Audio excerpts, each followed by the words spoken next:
Bonjour, ça nous fait très très plaisir d'être ici avec vous aujourd'hui. Mon nom est Nathalie Turgeon.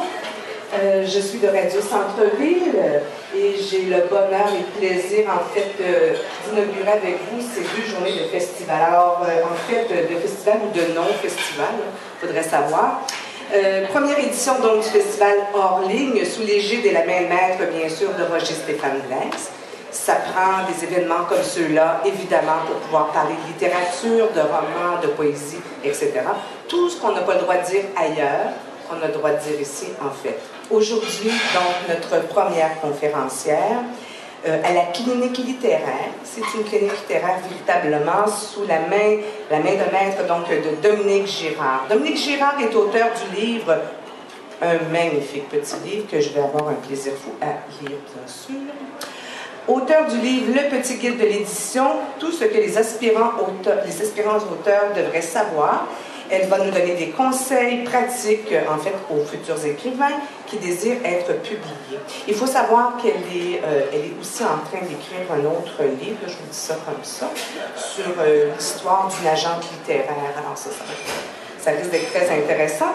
Il faut savoir aussi que Dominique Girard est membre de l'Union des écrivaines et des écrivains québécois et détient un diplôme de 8e cycle en édition de l'Université de Sherbrooke. Dès l'enfance, donc Dominique, dès l'enfance, est une fervente lectrice et déjà elle rêve d'écriture. Ça commence tout petit. Dominique a publié 2 guides pratiques et 2 novellas. Le Petit Guide de l'édition est sa 5e publication.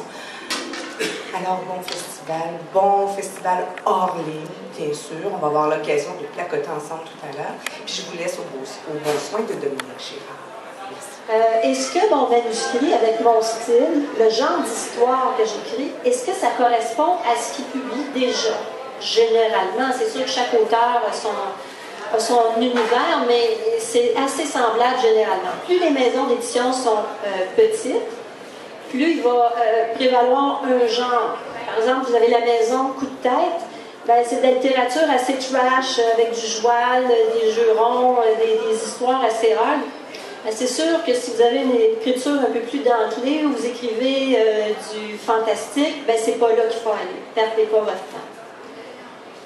Il y a des maisons d'édition petites et il y en a d'autres qui sont plus grandes, donc des maisons généralistes. Et dans les maisons généralistes, vous regardez les genres de collection. Donc, vous avez par exemple du jeunesse, des romans adultes, des guides pratiques. Donc, si vous publiez de la fiction, vous écrivez de la fiction, vous allez voir qu'est-ce qui se publie et vous regardez aussi si vous pouvez aller plus loin dans le catalogue et regarder est-ce qu'ils font plus de publications depuis les 5-10 dernières années ou ils en font moins. Ça vous indique s'ils prennent des nouveaux auteurs puis s'ils sont plus ouverts. Commençons par faire 3 à 4 envois maximum pour commencer. Parce que le marché québécois, il est petit. Là, je parle du marché québécois, on peut parler peut-être plus de l'Europe ou des États-Unis, mais c'est pas un très gros marché. Puis, c'est rare qu'on puisse envoyer ça à 10 maisons. Donc, ciblez très, très, très bien. Prenez le temps de regarder qu'est-ce qui se fait.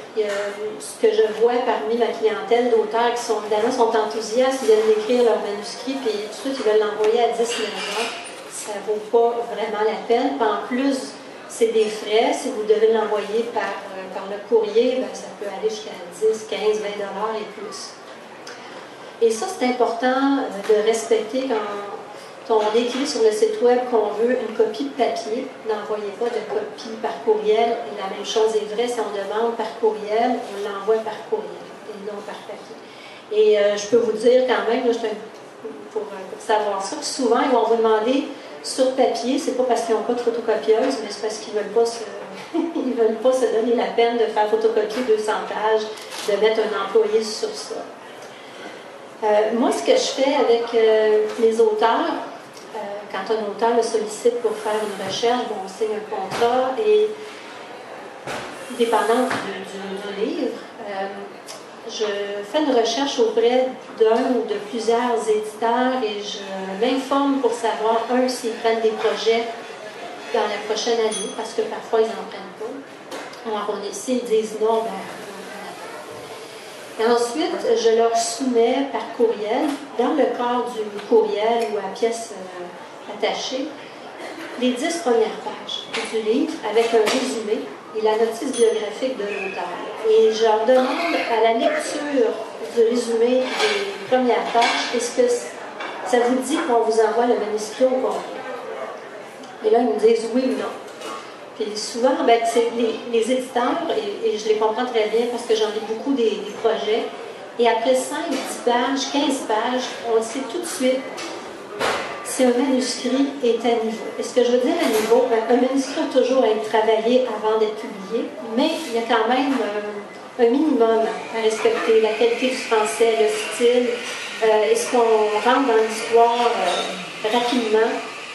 Et ça, les éditeurs le voient très, très vite. Alors, bon, c'est un peu malheureux qu'ils demandent d'envoyer des copies complètes parce que dans la réalité, ils vont prendre 5-10 pages. Non, on ne le prend pas. Alors, vous avez envoyé votre manuscrit, vous avez payé ces frais de poste-là. Peut-être qu'ils vont le lire au complet, mais ça se peut aussi qu'au bout de 5-10 pages, ça soit mis de côté. Alors, ça peut être, en anglais, un teaser ou une façon de vous faire gagner du temps. Maintenant, ils ont tous des adresses courriel. Alors, vous soumettez les premières pages et vous dites, écoutez, à la lecture de ça, est-ce que ça vaut la peine que je vous envoie le projet? Alors, ça peut faire gagner beaucoup de temps. J'ai une cliente maintenant qui est publiée, une saga roman historique, et on avait travaillé son manuscrit ensemble, et puis elle l'a soumis, j'avais suggéré 4 éditeurs, elle l'a soumis au premier éditeur, chez Portuguese. Et elle a fait ça. Et tout de suite, le directeur littéraire il a dit « Oui, envoyez-moi le manuscrit complet.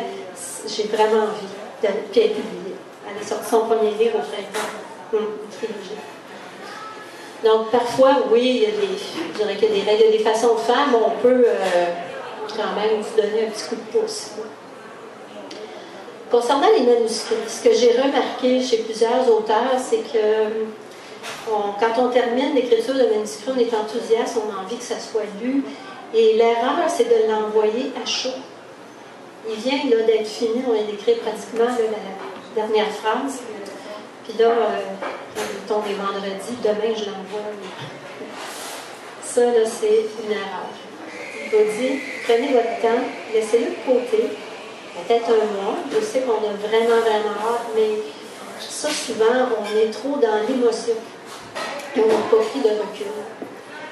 Et je vous dirais, si vous avez la chance de mettre sur pied un comité de lecture, faites-le avec des amis, des membres de votre famille ou des gens qui vous connaissent un peu moins.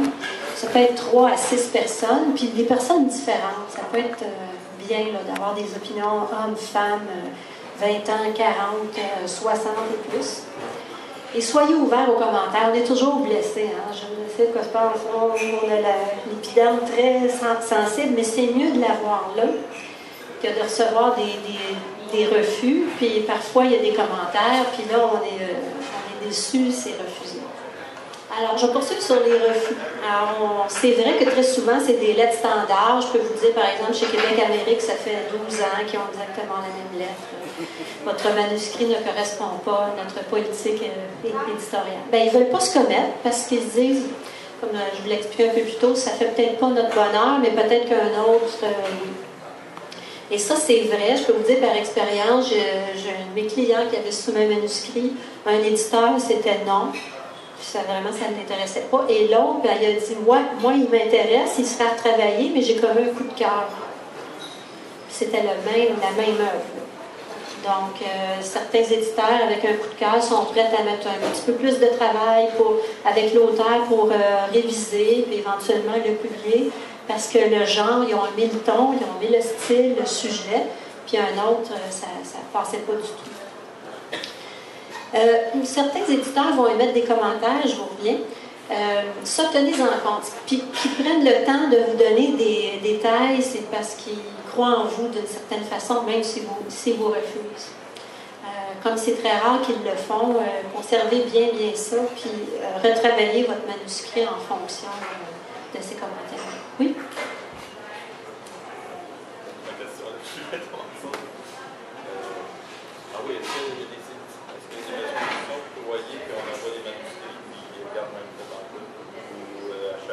donne le devoir de tout les regarder.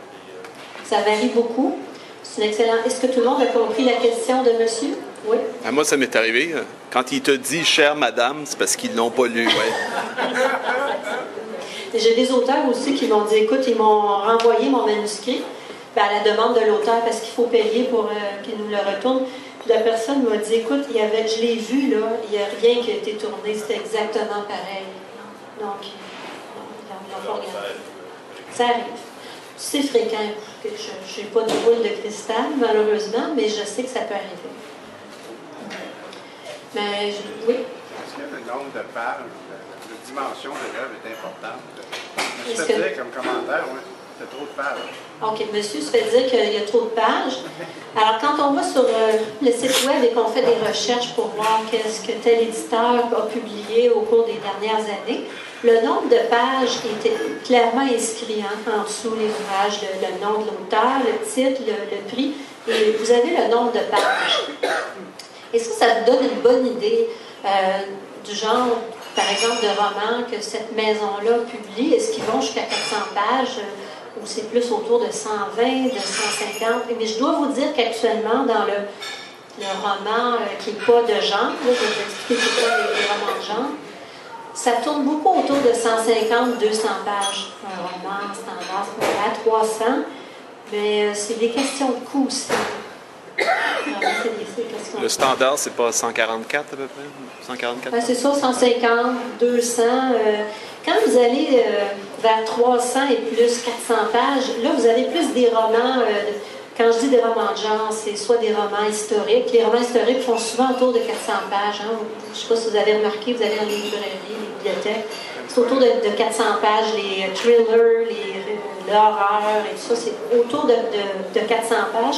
Et souvent, les éditeurs vont prendre un projet qui en fait 1000 ou 1200, puis ils vont le scinder en 3 tomes. Une question de coût aussi. Ils vont voir c'est quoi qui est plus payant. Faire un livre à 300 pages ou 400 selon le tirage. Parce qu'un nouvel auteur ne sera pas publié à 10 000 exemplaires. C'est très rare, là, ça peut arriver, mais c'est très rare. Surtout autour de 1500 exemplaires. Si vous avez un premier roman.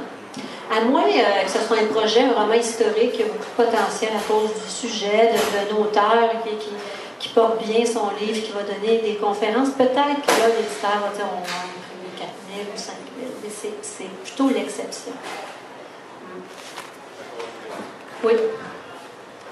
C'est possible que le manuscrit serve de référence pour un autre auteur.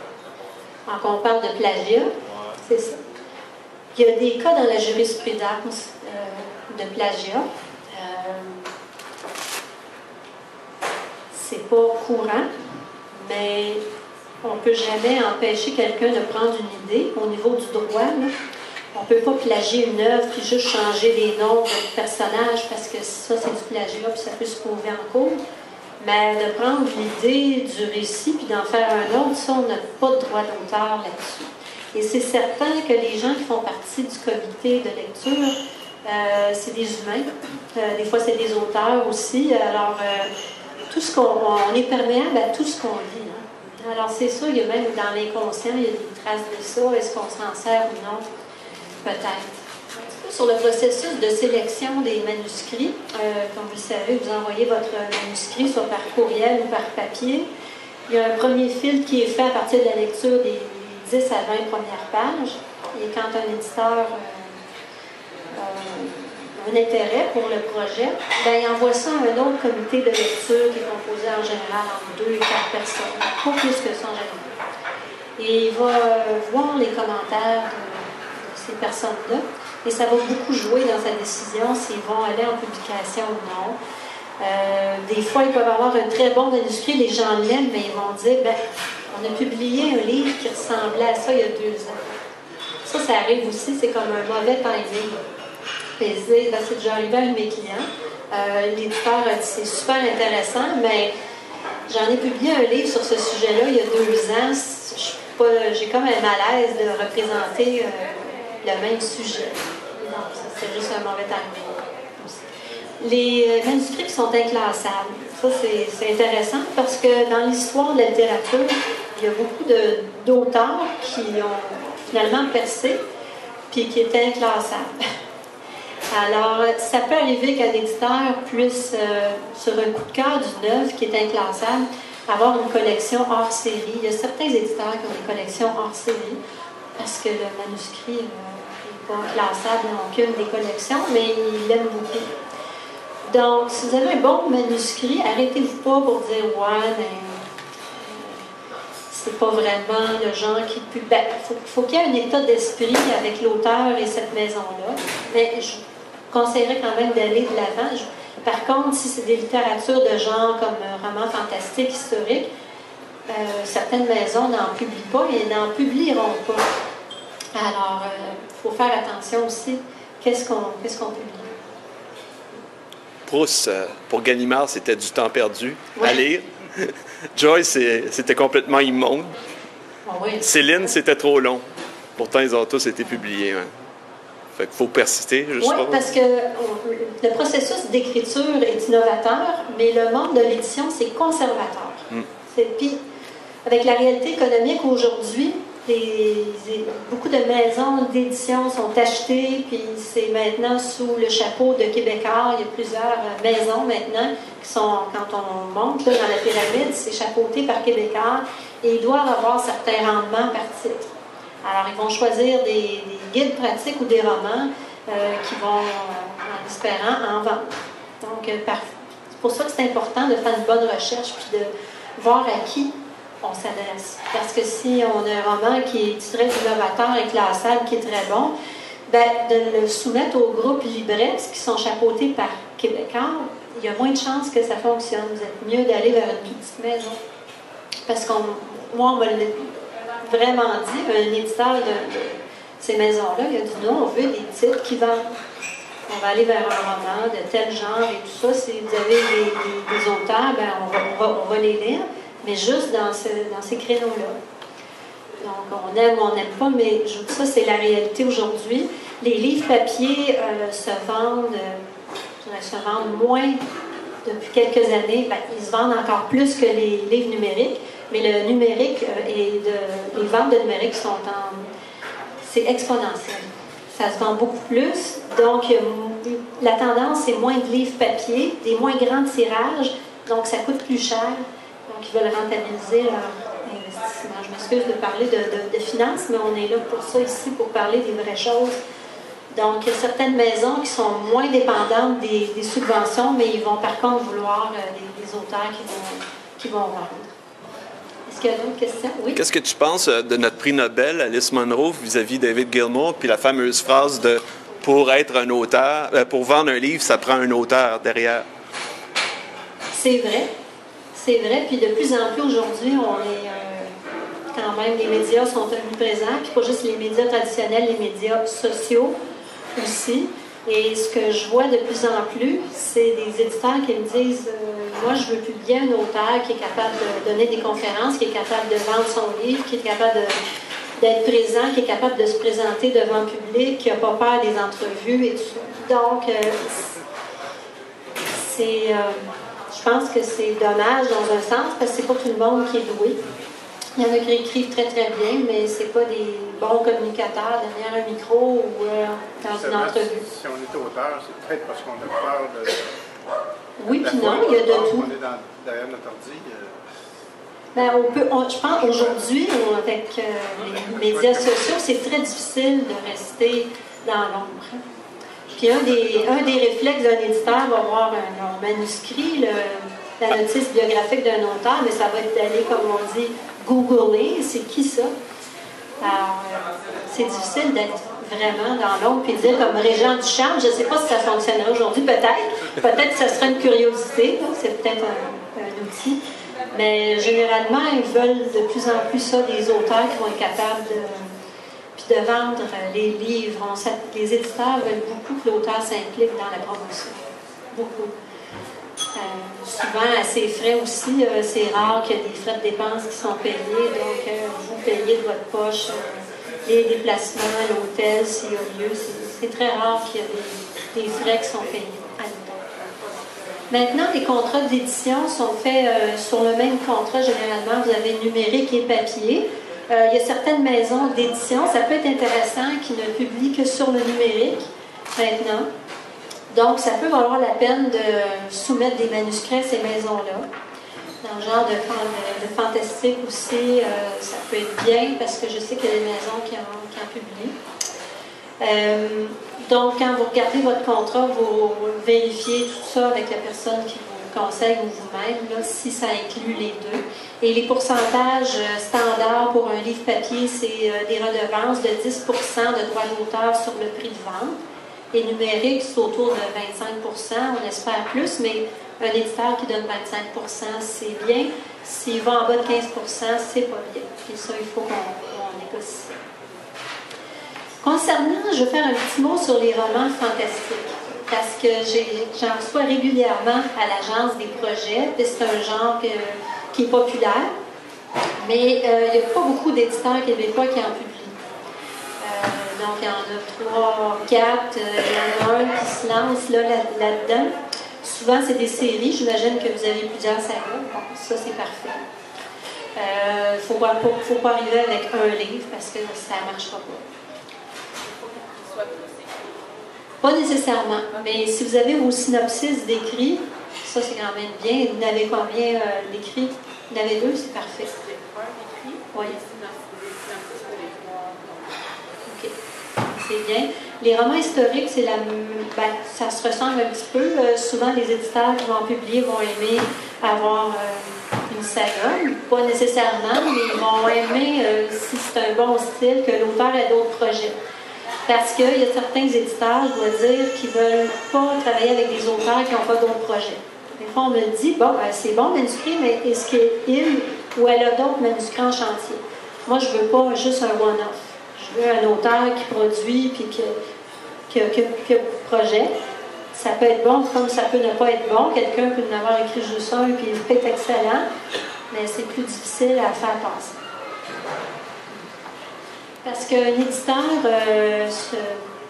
se distribue rarement lui-même. Il fait appel à une entreprise de distribution. Il y a Prologue, ADP, il y en a beaucoup, les DLM, Benjamin. Et c'est eux qui deal, excusez-moi mon anglicisme, c'est eux autres qui vont faire les deals pour le placement des livres dans les librairies. C'est pas l'éditeur lui-même. Je pense que Boréal n'est même pas membre de l'ANEL, si je me souviens. C'est quand même un éditeur important, là, mais je pense qu'ils sont même pas membres. Et puis pour être membre de l'ANEL, il ne faut pas nécessairement être un éditeur agréé. Est-ce que vous connaissez ça? C'est important, peut-être que je vous en parle si vous ne connaissez pas la différence entre un éditeur agréé et un éditeur non agréé. Est-ce que non? Okay. Donc les éditeurs agréés, c'est les éditeurs qui reçoivent des subventions du niveau provincial et du niveau fédéral. Pour être agréé, il faut avoir publié 1 an, 5 publications avec minimum d'une publication à compte d'auteur. Et là, vous avez droit à soumettre votre projet et recevoir des subventions de la SODEC, entre autres, du PADIer au niveau fédéral. Donc, vous êtes agréé, vous êtes reconnu comme professionnel. Alors, mais il y a des éditeurs qui ne sont pas agréés, qui font du bon travail, mais généralement, c'est des petites maisons. Ça ne veut pas dire qu'ils ne trouveront pas de distributeurs, mais ils n'ont pas tout ce soutien-là de subventions. Et c'est important, ce que je vais vous dire, les éditeurs agréés, ils ont beaucoup de subventions à toutes les dates. Ils ont des subventions autour de 15 à toutes les étapes de production du livre et de la mise en marché. Donc, quand vous êtes agréé, vous avez une subvention pour votre personnel. Pour la production du livre à différents pourcentages, dépendant si vous imprimez au Québec ou en Chine, etc. Donc, il y a des variables. Des subventions pour la mise en marché, pour la présence au salon du livre. Donc, ça peut être intéressant d'être agréé éventuellement. Vous avez droit à tout ça. Les distributeurs, eux autres, vont faire affaire avec toute maison, qu'elle soit agréée ou non. Ça ne les dérange pas, mais c'est sûr qu'une maison subventionnée, généralement, elle a une plus grosse envergure, elle produit plus, puis les distributeurs vont aimer avoir des maisons qui produisent beaucoup, qui ont un minimum de titres par année. Donc, pour être distribué, généralement, ils vont vous dire votre titre doit avoir un minimum de 700 exemplaires. En bas de ça, je ne le distribue pas. Et c'est important, ça, dans le maillon du livre, la distribution, parce que si vous êtes mal distribué et que vous n'avez pas une bonne visibilité dans les librairies, dans les salons du livre, bien, ça peut affecter les ventes au marché. Donc, quand vous êtes agréé, vous avez une subvention pour votre personnel, pour la production du livre à différents pourcentages, dépendant si vous imprimez au Québec ou en Chine, etc. Donc, il y a des variables. Des subventions pour la mise en marché, pour la présence au salon du livre. Donc, ça peut être intéressant d'être agréé éventuellement. Vous avez le droit à tout ça. Les distributeurs, eux autres, vont faire affaire avec toute maison, qu'elle soit agréée ou non. Ça ne les dérange pas, mais c'est sûr qu'une maison subventionnée, bien, généralement, elle a une plus grosse envergure, elle produit plus, puis les distributeurs vont aimer avoir des maisons qui produisent beaucoup, qui ont un minimum de titres par année. Donc, pour être distribué, généralement, ils vont vous dire votre titre doit avoir un minimum de 700 exemplaires. En bas de ça, je ne distribue pas. Et c'est important, ça, dans le maillon du livre, la distribution, parce que si vous êtes mal distribué et que vous n'avez pas une bonne visibilité dans les librairies, dans les salons du livre, bien, ça peut affecter les ventes. Donc, c'est pour ça que je vais aller voir. D'habitude, c'est une affaire de distributeur. D'être membre de l'ANEL, comme Boréal ne l'est pas. Mais je vais aller voir. Tu peux parler aussi de l'Alliance québécoise des éditeurs indépendants, Oui. qui permet justement le regroupement des éditeurs non subventionnés et la bonne distribution par Benjamin. Oui, Benjamin, c'est un distributeur à la base qui distribuait des magazines et qui en distribue encore, qui sont très forts dans le jeunesse, dans les livres anglophones aussi. Et Québécois, certaines maisons d'édition chez Québécois sont distribuées par Benjamin. Donc, c'est quand même une maison qui travaille bien depuis plusieurs années. Je pense qu'ils ont été mis sur pied dans les années 40 ou 50. C'est une maison qui est là depuis très longtemps. Et ils distribuent justement les éditeurs indépendants. Ils ouvrent beaucoup la porte, Benjamin, aux nouvelles maisons. J'ai une amie, elle a lancé une maison d'édition jeunesse qui est maintenant agréée à sa 3e année. Et puis là, elle cognait à toutes les portes, elle se faisait dire non, mais Benjamin a dit oui. À ce temps-là, il y avait un petit peu de remue-ménage dans cette boîte-là, fait que ça n'a pas été comme elle voulait, mais elle a quand même une porte ouverte. Elle peut être au Salon du Livre de Montréal, les Salons du Livre en région aussi. Est-ce qu'il y a d'autres questions? Oui. De ne pas brûler ses cartes, et là, vous parlez de 2 types d'éditeurs. Est-ce qu'il faudrait mieux au départ s'essayer avec un éditeur agréé par après, si jamais ça ne fonctionne pas, on va avec un éditeur qui ne veut pas, ou ça serait mieux de se tourner vers un éditeur qui n'est pas nécessairement Moi, j'irais vers la maison d'édition qui a le plus d'envergure pour votre genre littéraire à vous. Vous êtes dans le fantastique. Hein? Donc, allez vers une maison qui en publie ou qui publie des genres similaires. Hein? Parce que c'est sûr que si vous signez un contrat avec une maison qui va bien porter votre œuvre, bien, vous donnez plus de chances d'avoir des bons moyens. Mais il ne faut pas négliger les plus petites non plus. Mais si vous avez une grande maison qui publie ce genre-là, allez-y. Donc, c'est important quand vous présentez, quand vous écrivez votre document de présentation, évidemment, vous avez votre titre de votre roman, votre nom comme auteur, le titre d'ouvrage, roman, puis si c'est un roman de genre, un roman fantastique, roman politique, si vous ne voulez pas dire que c'est un roman qui est politique, vous, dans votre... C'est pour ça que je dis, c'est pas vraiment un résumé, mais c'est un document de présentation pour amener le lecteur à comprendre dans quoi il s'embarque.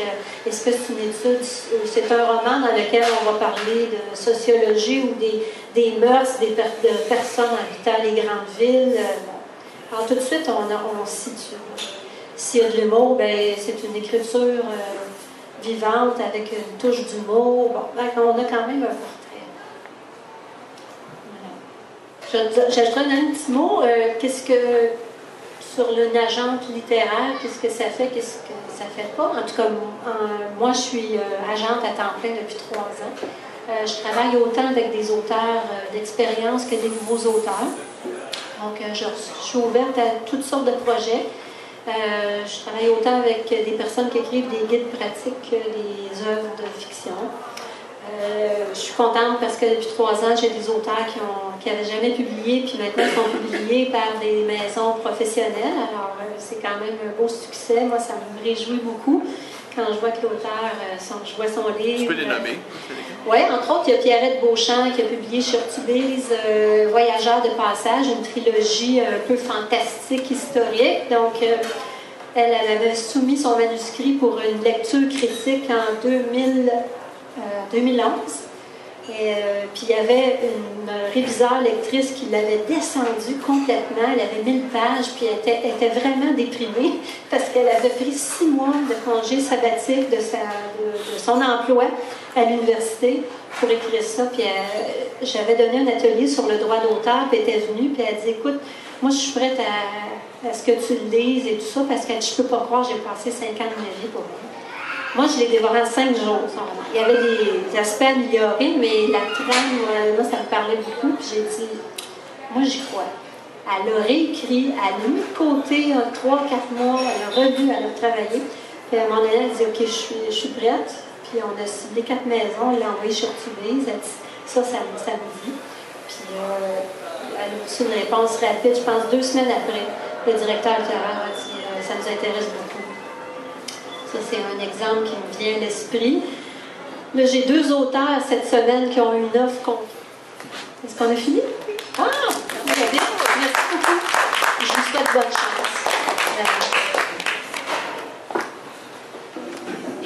Eh bien, merci, Dominique Girard. Ça me fait très, très plaisir. Alors, je reviens avec le fait que vous rêvez d'être publié, mais vous ne connaissez pas la marche à suivre. Le monde de l'édition vous intrigue et vous souhaitez découvrir les routes qui mènent à la publication de manuscrits. Alors, Dominique Girard, le petit guide de l'édition, tout ce que les aspirants auteurs devraient savoir à l'agence littéraire, trait d'union.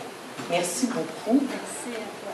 On va recevoir Dominique Girard aussi d'ici quelques semaines, d'ici quelques temps, à la radio Centre-Ville, au compte à rendre, à la chronique Mot à mot, que j'anime une fois par 15 jours. Alors, ça va nous faire plaisir.